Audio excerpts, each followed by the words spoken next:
Hi, my name is Lilac. Today I will be doing a slideshow on Where Do the Bugs Go? This was inspired by the book Where Have All of the Bees Gone by Rebecca E. Hirsch. It's a very good book. I recommend you check it out. We'll talk more about it later, but let's get started. What inspires you? For me, it's many things, like friends, climate change, career goals, and exploration. A lot of you might also say similar things. However, from where I differentiate, it's the passion for our bugs and our pollinators that keep the world going. A little bit about my book. My book, Where Have All of the Bees Gone by Rebecca E. Hirsch, talks about the story of the last Franklin bumblebee. It also talks about the ancient relationship between bees and the flowers and how they may have coincided along each other, creating the flowers that we know with the colors, and the bees that are attracted to those colors. It also talks about pollination powerhouses, and ABCs is another chapter.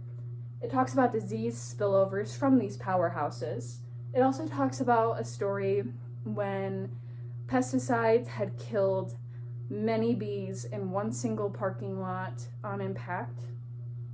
Talks about B-Town, USA, and then it talks about what's best for bees. Rebecca E. Hirsch lives in State College, Pennsylvania with her family. She has a PhD in cellular and microbiology. She's a trained biologist, and she's also a lifelong gardener.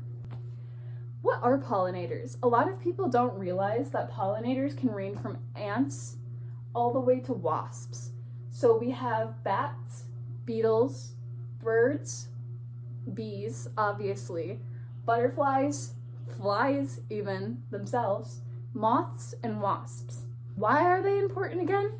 Well, besides the economic value that we get with them bringing in about $3 trillion globally and $200 billion in the state of 1999, they also provide genetic diversity for our crops, for our flowers, for our trees, and so many other things.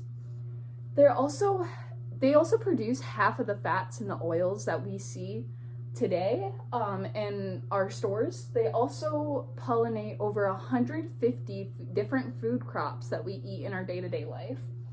They're about 80% of the pollination that happens, with the other 20% being split up between wind, water, animal feces, I think that counts. They provide fruits, which are very yummy, and they also provide clean air. What is the cause for concern? In my book, we talk about the story of the last Franklin bumblebee.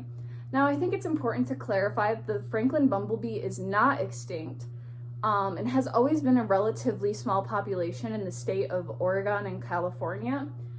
But as of 1998, there was 94. 2 years later, there was only 9. In 2001, there was 1 Franklin bumblebee spotted. And then in 2004 and 2005, we went the entire year without seeing a single bumblebee. Now, despite their relatively small population, this is a pattern we're seeing. The decline. We are seeing a pattern. This is very important to note, because if one species goes extinct, we think fine, whatever. But when we're seeing 40% of our butterflies losing species diversity in California over 29-year censuses, we're down 2/3 in Britain over 40 years of larger moth species, 59 close watch bat species because of our US fish and wildlife. Like, it's concerning. And that's not even talking about the event that happened in 2015 when 42% of our honeybee colonies died. Factors. It's important to note that there's not a single important factor. There are many factors, and we can't all tackle them at once. We have greenhouse operations, which are operations in which most pollinators are forced to live in close proximity. Typically, Western honeybees are forced to live in these greenhouse buildings. And it's important to note that when you have a species in such close proximity to each other day to day to day, disease spreads, and it spreads fast. We see this in college students all the time with meningitis. That's why we have vaccines for them. However, it's very hard to vaccinate tiny insects. We see this with pesticides. We're always working towards pesticides that don't harm our pollinators, but unfortunately, there is no pesticide that will never not harm our wildlife populations. This isn't even an issue we're seeing in just pollinators. This can go all the way up the ecosystem into our bald eagles. We saw this happen not too long ago with the widespread of DDT. It weakened the systems of these eagles through biomagnification. Sorry, I'm trying to remember all of this on the top of my head. Monocropping is also another very important issue. Our crops are, I should start with the definition of monocropping. Monocropping is when we take one single, usually related plant that are genetic copies of each other and plant them in large fields at one time. This lack of genetic diversity and species diversity for that can create a huge issue whenever we see droughts or hurricanes or any sort of natural disaster. If we don't have genetic diversity or species diversity, there is nothing really holding that area together. If one thing comes out and wipes it out, and there's not a single strand in this plant that can defend itself or survive it, the whole thing is gone. Everything.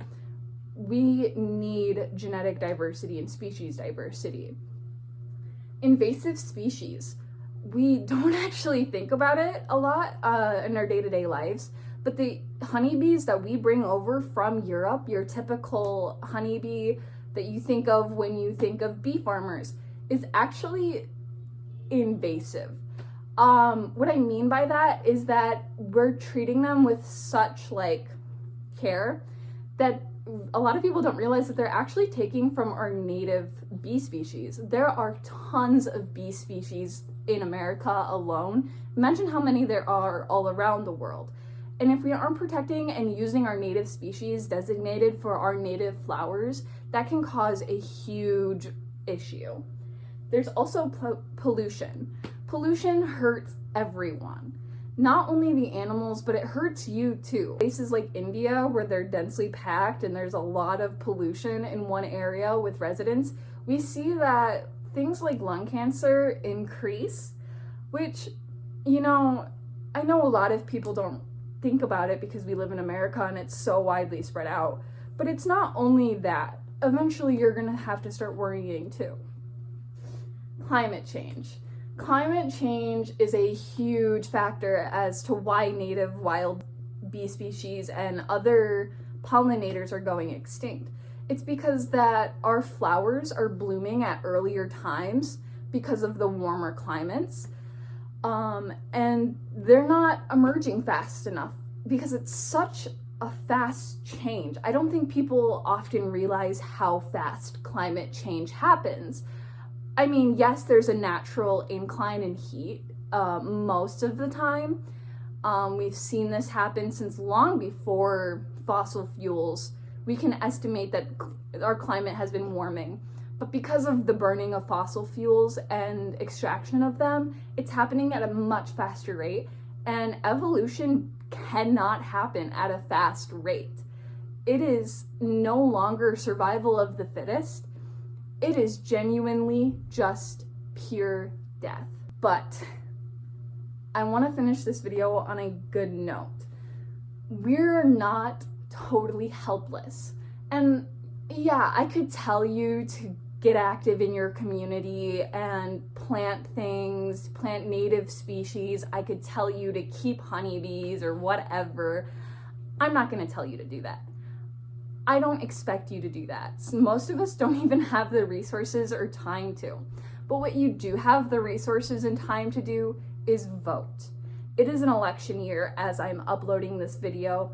The current presidents are between Trump and Kamala. I'm not going to tell you who to vote for, but I'm going to tell you what kind of policies to look for.